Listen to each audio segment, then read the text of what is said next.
అభిమాన గాయనిని అనుకరిస్తూ ఆ ప్రభావం నుండి బయటపడలేకపోయిన గాయనిమణి తర్వాతి రోజుల్లో అవకాశాలను అందిపుచ్చుకోవడం విశేషమనే చెప్పాలి. ఇక్కడ మధుర గాయకుడు మహ్మద్ రఫీ చింతన కనిపిస్తున్న గాయని పేరు సుమన్ కళ్యాణ్పూర్. ఆమె అభిమాన గాయని లతా మంగేష్కర్. చిన్నతనంలో లత పాటలు పాడుతూ ఆమె పంతాన్ని అనుకరిస్తూ సాగారు సుమన్. దాంతో సుమన్ పాట పాడినా అందరూ లతా మంగేష్కర్ పాటే అనుకునేవారు. స్వయం ప్రతిభ ఉన్న లతా మంగేష్కర్ వంటి మేరునగం ముందు సుమన్ కళ్యాణ్పూర్ గానం మరింత చిన్నగా కనిపించేది. అయితే ఆనాటి సంగీత దర్శకులు కొందరు సుమన్లోని ప్రతిభను గమనించే ఆమెతోనూ పాటలు పాడించేవారు. అయితే సంగీతాభిమానులు సైతం పొరపాటు పడేలా ఆ పాటలను లత గానం చేసిందని భావించేవారు. చివరకు అప్పటి గ్రామ్ ఫోన్ కంపెనీ వారు సైతం టైటిల్స్ వేసేటప్పుడు అయోమయానికి లోనై పేరునే ప్రకటించేవారు కాదు. ఇలా చిత్ర విచిత్రాలు సాగుతోంటే నేనేం చేసేది?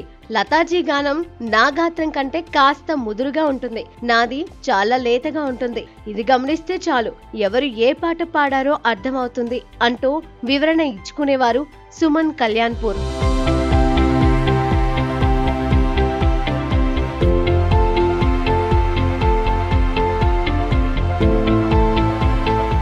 ప్రతిభావంతులకు ఏదో ఒక రోజున అవకాశాలు తప్పకుండా వెతుక్కుంటూ వస్తాయని చెప్పవచ్చు. 1960లలో రాయల్టీ విషయంలో మహ్మద్ రఫీ, లతా మంగేష్కర్ మధ్య విభేదాలు చోటు చేసుకున్నాయి. దాంతో రఫీతో పాటలు పాడనని లతా మంగేష్కర్ భీష్మించు కూర్చున్నారు. అందువల్ల సంగీత దర్శకులు రఫీ గానంతో సాగుతూ ఆయనకు జోడీగా సుమన్ కళ్యాణ్పూర్ ను ఎంచుకునేవారు. అలా రఫీ సుమన్ జోడీ దాదాపు 100కు పైగా యుగల గీతాలు పాడి అలరించారు. ప్రస్తుతం సుమన్ కళ్యాణ్పూర్ వయసు 88 సంవత్సరాలు. భారత ప్రభుత్వం ఈ మధుర గాయనిని 2023లో పద్మభూషణ్ తో గౌరవించింది. ఈనాటికి ఆనాటి సుమన్ మాధుర్యాన్ని వింటూనే పరమానందం చెందుతున్నారు అభిమానులు.